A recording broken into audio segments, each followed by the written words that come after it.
Audio Jungle.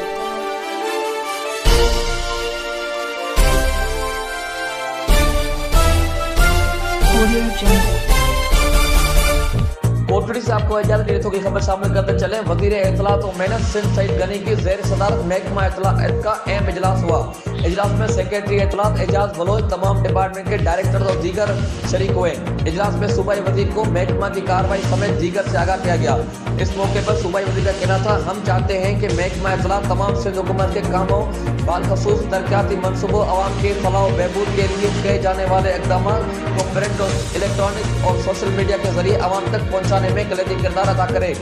रोजाना की बुनियाद पर अखबार में हुकूमत सिंध के मुस्बत खबरों के साथ साथ मनफी खबरों को भी मुतलका वज़रात तक पहुँचाया जाए और उनसे उनका मौक़ूफ़ लेकर शाया करवाया जाए। सहाफ़ियों की फलाह बहबूद, प्रेस क्लबों और यूनियन ऑफ जर्नलिस्ट से मुसलसल रब्ता रखा जाए। जो अखबार किसी भी महकमे के खिलाफ कोई गलत, झूठी और मनगढ़ंत खबर नशर करे तो मुज़ाकरा महकमा से मौक़ूफ़ लेकर उसको भेजा जाए और अगर उसके बावजूद कोई अखबार उस तरह की खबरों की इशाअत करता रहे तो उसके खिलाफ कानून के मुताबिक कार्रवाई अमल में लाई जाएगी।